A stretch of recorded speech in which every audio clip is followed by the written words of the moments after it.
how's everybody doing? Welcome to another week of the Doe and 5 show. 5-0 show. We've already had an extremely rough start, as you have not seen. Well, maybe you have seen. You should really play some of this.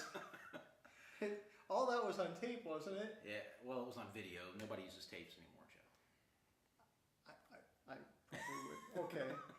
So Let's just start off by the last, 3 weeks now, it's been complete and utter chaos trying to get this thing started. It's been one problem after the next. First, one of the lights gets tipped over, the air conditioner kicks He on. broke our light. It's all mangled. Like it got stuck outside in one of the tornadic storms we had over the last week.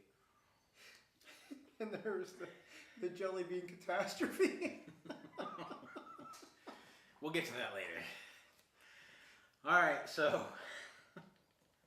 anything new in your world this week? Not a thing. Not a thing. All right, we're going to go ahead and dive right into the news because if we don't, something's going to blow up or something. I don't know. So. All right, Joe, you ready? Yeah. Ready as you're going to be, right? What else can happen?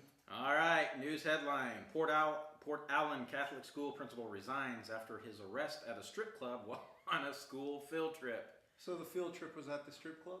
Well, let's see here. Michael Buttafuoco, the principal at Holy Family Catholic School in Port Allen, and an educator who previously received the prestigious $25,000 Milken Award, has resigned after his arrest early Friday at a Washington, D.C. strip club while on a school field trip to the nation's capital. Whoops. Dan Bourne, spokesman for the Diocese of Baton Rouge, said in a statement that the incident occurred while Buttafuoco was with students on a school-sponsored trip. Those students were in their hotel rooms under the supervision of other chaperones while Buttafuoco was arrested. Buttafuoco submitted his resignation as principal, Bourne said. An interim principal will be appointed. According to the arrest reports, officers were dispatched at 2:20 a.m. Wow, that's about what time you're getting up to make donuts. Friday to Archibald Gentlemen's Club on a complaint about an intoxicated man refusing to pay his bill. The report says Buttafuoco, age 47, was found standing in a roadway refusing to move. He was asked to move multiple times, but he continued to refuse. Buttafuoco was then arrested on counts of public intoxication and possession of an open container of alcohol. So he was standing in the middle of the road? Yeah. And he just wouldn't move? Yeah. So he was like... Make me. Knock it off my shoulder, I dare you. He had been principal of Holy Family School for 5 years. It's unclear whether the diocese knew of his history when he was hired. He's done this before? Yeah, that's what I'm trying to get back to. He resigned in 2006 from Greenbrier Elementary after he was accused of not reporting concession sales and mishandling $120,000 in Hurricane Katrina recovery donations. Holy cow! Whoops! He mishandled them, so it disappeared. Yeah, I would like that clarified. That's a pretty big mishandling, 120 grand. Woo. So they're on a field trip to Washington D.C. Yep, nice my field trip. Future home. And as you can see by our background, we're in front of Joe's future home here, the Washington Monument. So well, I'm going to visit. He's going to visit. Basking in all of its glory. The White House is going to be at the bakery. Oh. Where would everybody go? If I weren't there, where would we go to bullshit? BS. I don't know. Okay, so make the donuts. Yeah. I mean, sorry, Washington, you're coming to Peru. Yeah, you're going to come here. It'll be a good tourist thing. That's right. But anyway, so they're out there, and then he snuck out probably 11, 12 o'clock. He thought, I'm going to go to the gentleman's club. Mm-hmm. Why do they call it a gentleman's club? Because really, if you were a gentleman, would you go there? Yeah. It doesn't seem like a very gentleman thing to do. But so he went there, and then he got really drunk, and he refused to pay his bill, but yet he's out in the streets, and the police are telling him he has to move, and he's saying, I don't want to move. I don't want to. Make me. I don't want to. Wow. Huh. And I'm sure he thought this was all going to end well. Well, it didn't. He's now got yet another arrest on his record, and probably won't be teaching anymore if I had to guess. So. Let's go ahead and move on to the next article. Maybe this will relate to you more in your line of work. Faking a smile for customers makes workers drink more, according to a recent study. Everyone who's ever worked retail, is what the article's about, will know the pain in your cheeks after a day of being forced to smile at customers. According to researchers from Penn State University, forcing employees to smile at customers can actually be bad for their health. The researchers studied drinking habits of people who routinely work with the public, such as people in food service, nurses who work with patients, or teachers who work with students. They found that those who regularly faked or amplified their positive emotions, such as smiling, or suppressed negative emotions, such as rolling their eyes, tended to drink more alcohol than those who do not directly work with the public. I cried BS. I've never had a problem with that. It's because you're heartless. No, how can you not enjoy working with the public? And I understand some people are crappy. Right. But they're the most fun to talk about, honestly. After somebody's really, really stupid and says dumb things, it's kind of fun after they leave to make fun of them. Because so if you're that stupid person, we'll be making fun of you. When I was in I think I was about 21. I was probably 21 years old. I worked as a loss prevention officer at a clothing store, department store. Yeah, that can never be fun. Actually, it was probably one of the funnest jobs I've ever had. Really? It was a lot of fun, but I was tucked way back in an office looking at all the cameras and everything, trying to find shoplifters. It was I really enjoyed it. It was a fun job. Did you have to confront the... Yeah, so if I caught somebody stealing, I would go out there and confront them, and most of the time they'd cooperate. Yeah, you got me. Every once in a while somebody would run, and back then we had the blessing of the department store to take them down if we had to. How fun. It was a lot of fun. We had some foot chases. It was in a mall, Kokomo Mall at the time. And is that the Markland one, or is Kokomo Mall different? Kokomo Mall's different. It is, I'm trying to think what you might know it by. That's the one that's just further south? Yeah, so it's all kind of outdoor stuff now, but there's like a Japanese steakhouse there. BW3's is in that plaza. Yeah. I know where that is. Okay. Back then, JCPenney's. So, right.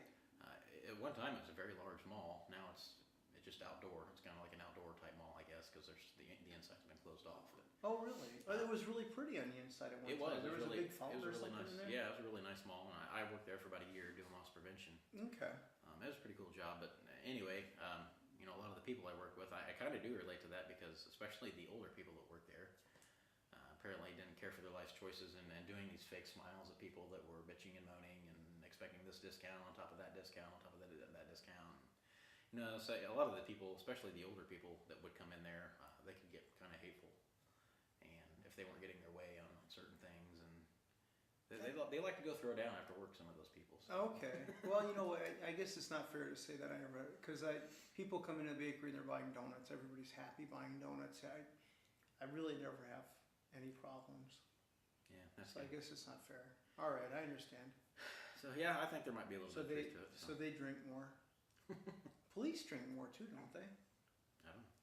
I mean, I don't. Isn't that the consensus? It's. I can't say that they do. And everybody, what I do for a living can be a very stressful job, and everybody's got their own release and how they deal with things. So you carry things with you that you see and that you have to do. Well, maybe it's more stress than it is. Well, that's what I mean. People, some smiling. drink, some smoke, some go out and party. Some, everybody's got some type of release that they do, and not all of the vices are obviously healthy ones. But I can't say, I can't say that a lot of police do it, because. Wait, now you have. That's not fair. So. You have what? 30,000 kids. Yes. And a release. It's the show. It's the show. Yes. All right, moving on.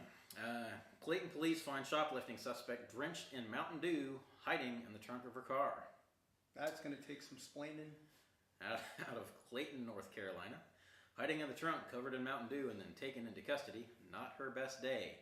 The trouble for 34-year-old Melinda Reeves of Wilson started May 21st when store loss prevention personnel, hey, there you go, at the Walmart in Clayton thought that they saw her put unpaid for merchandise in her purse instead of her shopping cart. When staffers approached her, she became confrontational and ran out of the store. When Clayton officers were told by Walmart personnel that no cars had left the parking lot in the area where the woman was seen running, they then searched around the vehicles but not see anyone inside of them. They then took a quick look at a video surveillance camera and were able to pinpoint the exact vehicle the suspect arrived in. Officers then went back to the parking lot and found the vehicle. No one was inside the car, but an officer noticed that the trunk lid was ajar.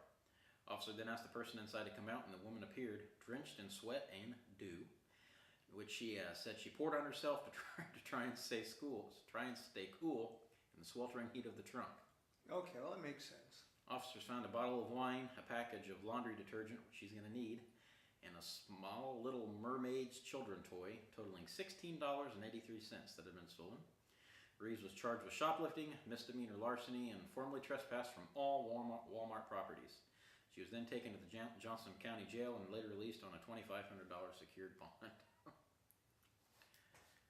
You know, I got my youngest son, Austin, who you met. He loves him some Mountain Dew. I hope he never takes a bath in it, though. That'd be really sticky. I'm confused with things that she stole. Why would she steal those? You would be surprised the combination of things that people shoplift together. It's gonna be mind-boggling. You ever go to the grocery store and just kind of gaze at what people have in their cart and kind of wonder about their life? Just some of the things that they've got mixed together in a shopping cart. No. Me either.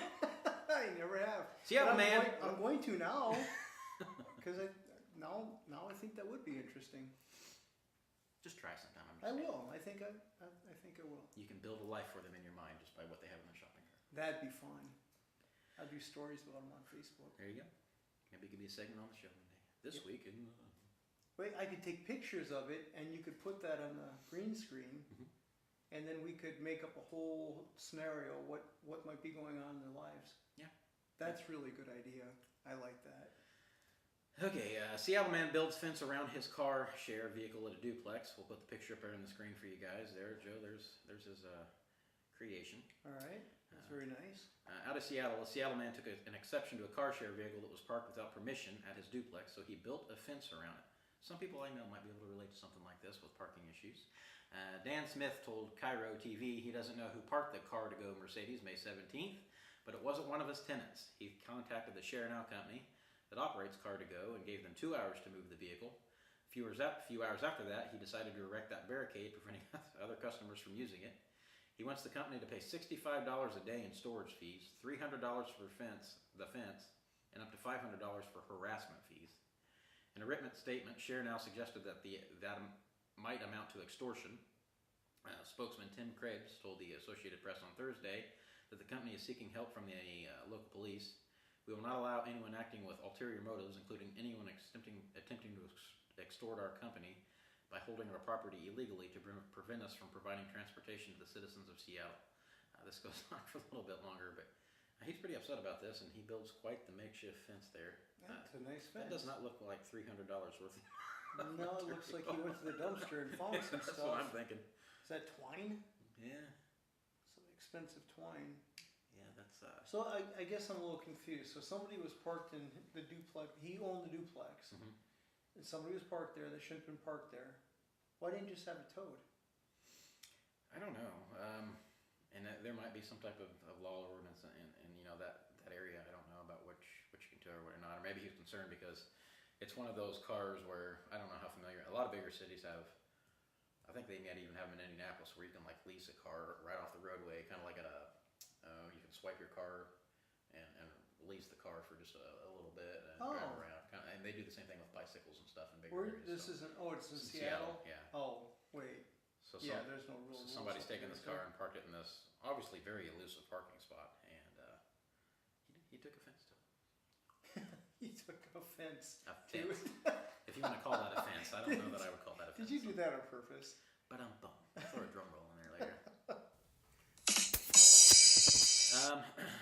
Gonna go to New York. Man found in trunk at Mannheim Auto Auction has identified police and had an active warrant out of his arrest. 25-year-old Leon Parks was the man located inside the trunk. Leon Parks, 25, from the Bronx, has been identified by New York police as the man identified in a trunk. Police say he's wanted as a parole violator on a weapons charge out of New York City. Police say they found Parks in a 2016 Dodge Challenger, a vehicle that was among a cargo of vehicles that was loaded onto a transportation truck.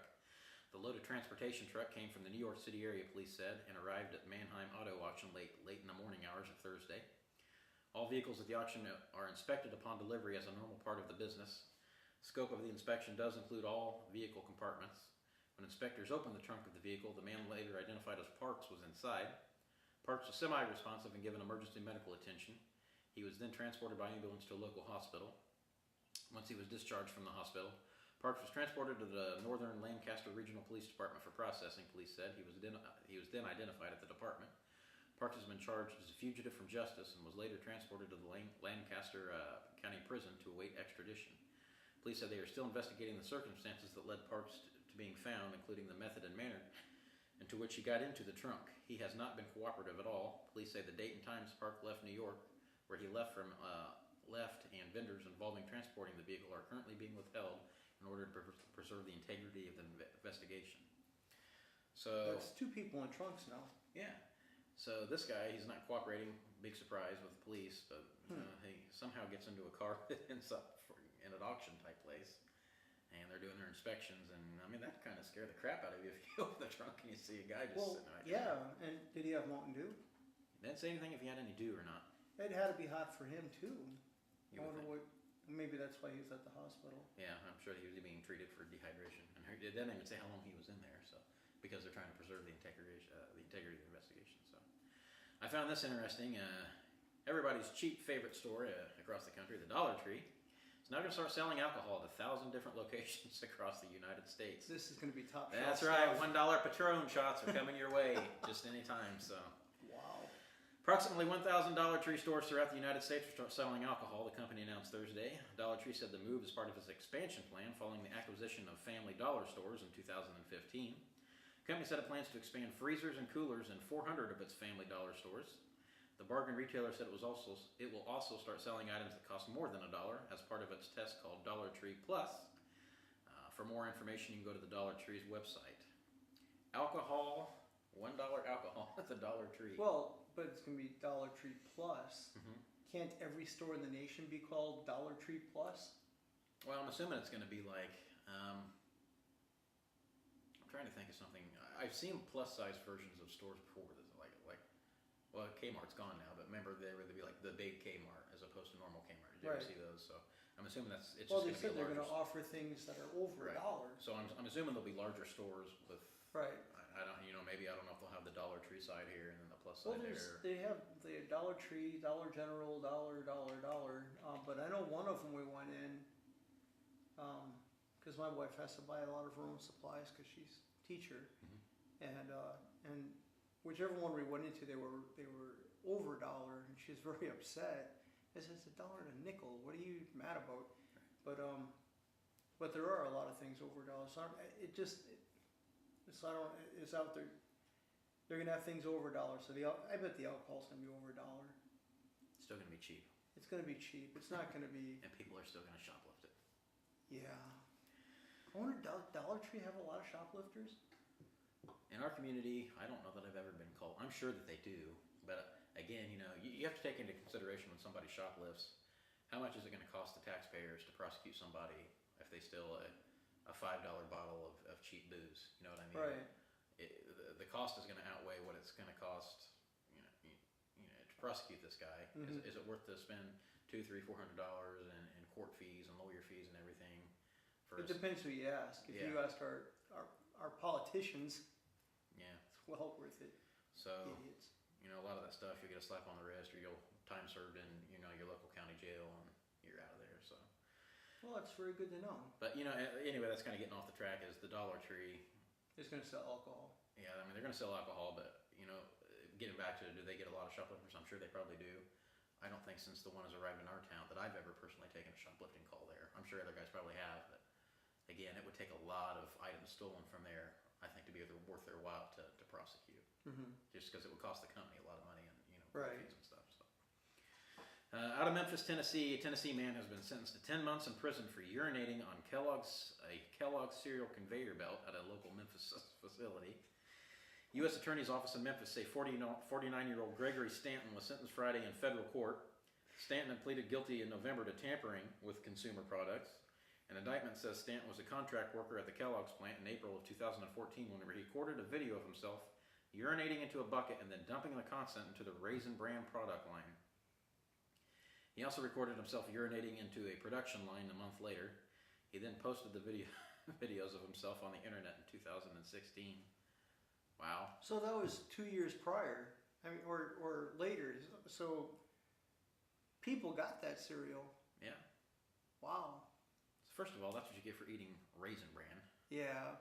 Anything that says bran on the end, you shouldn't be eating it anyway. Or kale.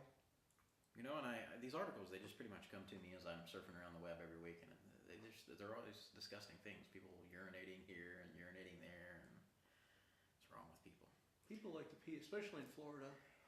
I thought you would appreciate this one since you're such an Apple lover. Man bitten by rabid bat hiding between his iPad and the iPad case. Wow. Out of Southampton, New Hampshire, a New Hampshire man got a big surprise as he went to close up his iPad. A bat was wedged between the back of the device and its cover and bit his finger. Roy Buttafuoco of Southampton tells WMUR-TV it felt like a bee sting at first. When he realized he was dealing with the bat, he pressed down on the cover to keep it from flying away. The 86-year-old managed to get the bat outside, but later found him dead. It turned out that the bat was rabid. Buttafuoco went to the hospital for rabies treatments. When asked how the bat got into his house and iPad case last week, Buttafuoco had a ready-made response. He quipped, "My joke of, he probably knew my password. It won't last forever." 86-year-old guy using an iPad, he's still pretty sharp as a tack. Yeah, that's pretty impressive. It sucked though. Yeah. Hate bats. Hate bats. You know, I've not been on one, probably jinxing myself, but we get a lot of bat calls here in our community where they expect us to come and There's shoot certain the times bats of out the year. hat, so, yeah. And I think that's more of the fall. Yeah, it is. It's amazing how many men won't that call for those. You know, we had a colony of bats living in our attic at one time. Mm-hmm. And we could not figure out, it's just me and the kids in the house, and we get a bat in the house. It's like, and the first one, you know, they're that big. When they're flying, they're like pterodactyls. and you know, people say, "Oh, they're afraid of you. They're more afraid of you than you are of them." Bullshit. They're not afraid. They come right for you. Yeah. And so, the first bat I ever tried to get out of the house, it took me probably 2 hours, because you're squeamish. It's kind of scared. But they were coming in the house at least once a week. And what happened? I had an older house, a lot of pocket doors and stuff like that, and they were all the way up in the attic. But they would crawl all the way down the walls, and then they'd come through a pocket door or something.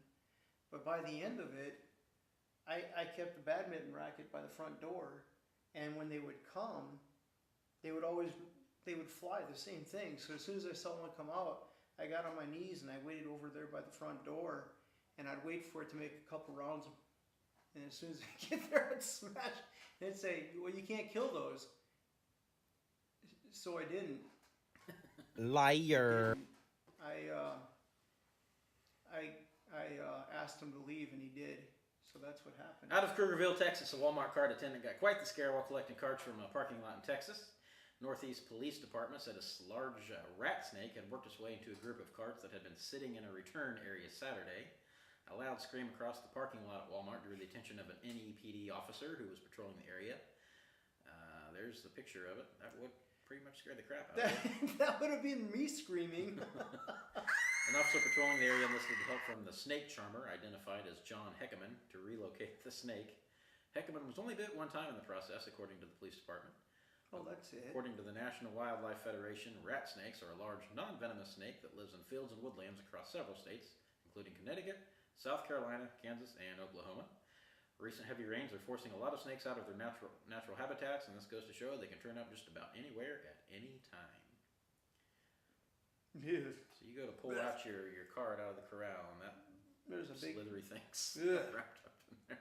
bats and snakes. Those two of my weaknesses. Yeah. Well, Joe, Yeah. we're kind of winding dang things down, and you know what we haven't hit? Our favorite state. Folks, welcome to our first dedicated news time dedication to This Week in Florida.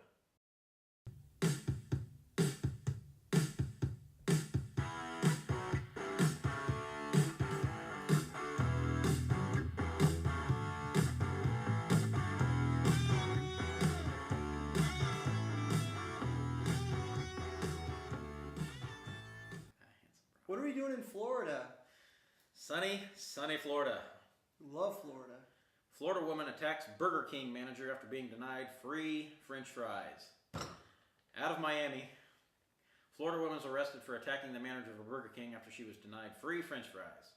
According to police, 42-year-old Natasha Ethel Begley and another suspect who is still on the run initially went through the Burger King drive-thru at 18420 South Dixie Highway in Miami, asking for free French fries. Begley went inside the restaurant and caused a distraction while the second suspect jumped over the counter. After hearing the commotion, the store manager came out of her office and noticed the second suspect. Police said the manager tried calling law enforcement but was stopped.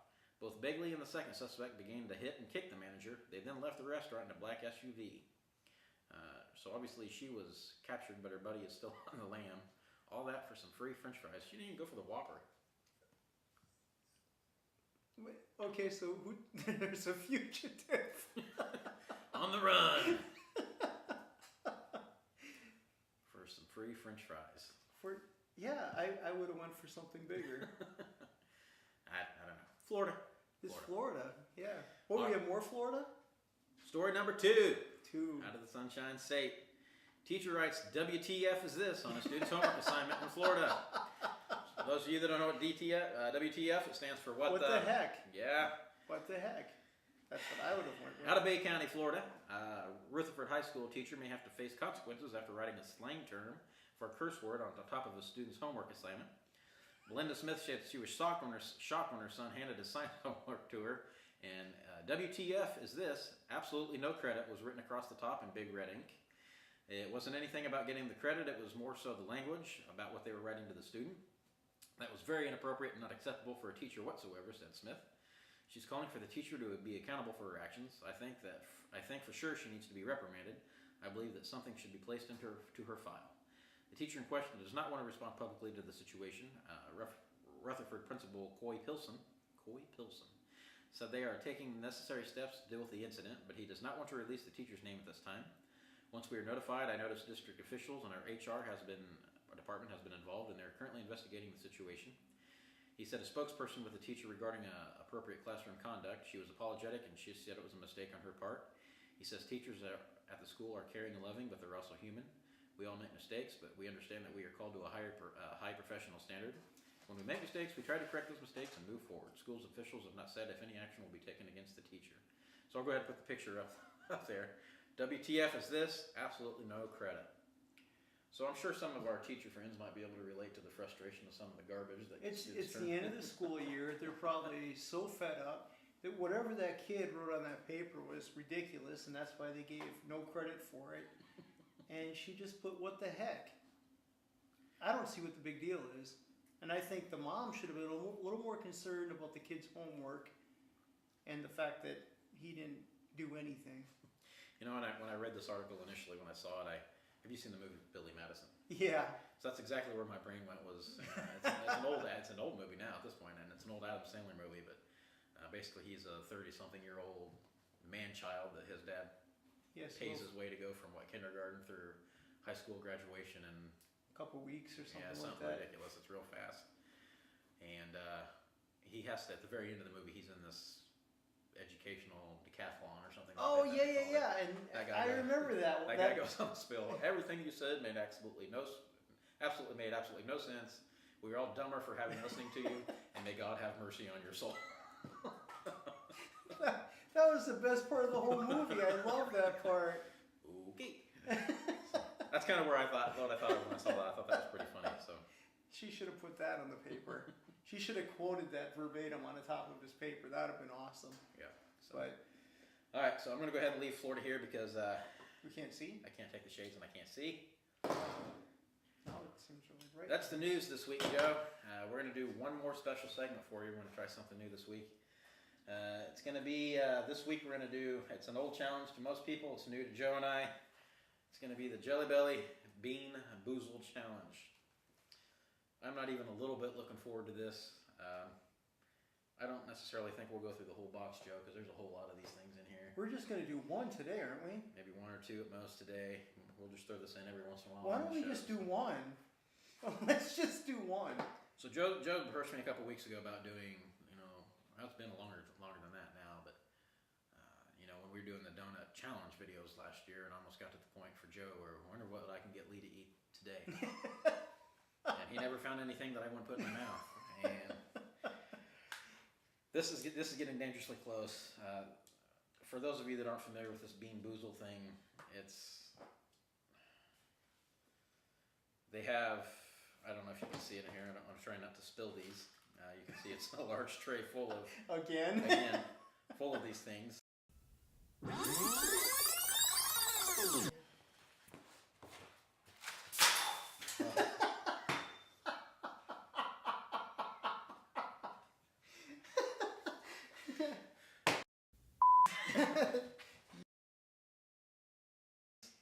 So basically, you have to spin this ordeal. Well, it doesn't even spin very good. Is that supposed to come out here? Oh, okay. there we go.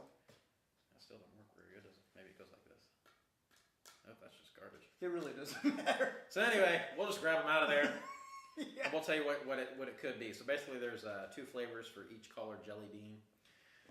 So I don't know. You want to go first or second? Does it say directions to spill them onto the ground first, and then we'll go around and pick them all up? No, you're supposed to just spin that thing, but it doesn't really work. We're not going to spin the thing. Just kind of look away and grab one, and I'll tell you what it could be. You want to know that? No. You don't want to know that? No. All right. No. You want to go first? I'll go first. Okay. So just grab one out of there, and then let me see the color.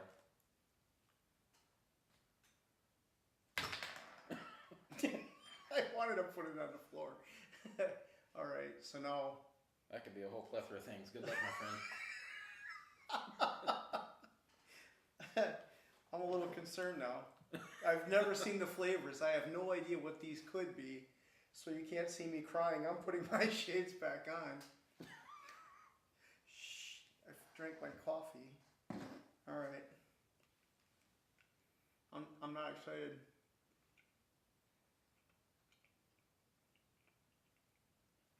Thing is, I hate jelly beans anyway. I don't like candy. I don't like sweets. Tastes like a jelly bean. Tastes like a nasty, disgusting jelly bean. So I guess we won't ruin it for anybody. To me, that was. It's hard for me to tell which one you picked. Was it that color or was it that color? It was that one, wasn't it? Yeah. So you either just ate barf or peach. I think it was peach, but it tasted like shit. But jelly beans, nobody eats a jelly bean. They're put in Easter baskets. Nobody actually eats them. It's a decoration. See, I'm not a big jelly bean person either. The only jelly bean I've ever had that I really liked it's this company, the Jelly Belly. They make a popcorn flavored jelly bean that really tastes like buttered popcorn. Mm-hmm. And I don't really like popcorn that much. I know that's like That's an American really weird. for a Hoosier, right? But I do like that buttered popcorn jelly bean. Orville's from around here, isn't he? I think he might be. I don't know. Yeah, Orville Redenbacher's from Indiana. All right, well, apparently mine was peach. Let's see how well Lee does on this one. If I vomit on the floor, will Max come in here and clean it up? We'll just leave it there. It doesn't matter. I don't want to know. Let me see the color. Like that. Yeah. Alrighty, give that a shot. Ooh, this could be bad.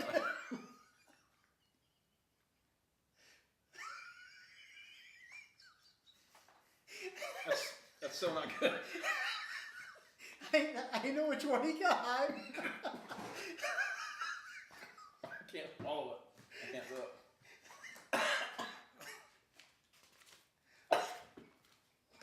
The hell was that? Dead fish. That sounds so bad.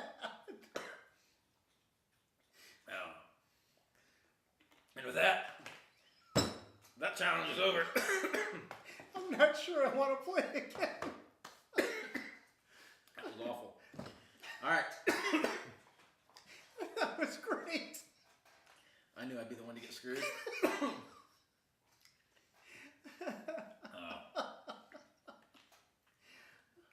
Okay. The day feels so much better already. I need something. Okay. We're going to go ahead and get out of here before I hurl on the video camera. Thanks everybody for tuning in, and we'll see you guys next week. Take care. See you later. Thank you.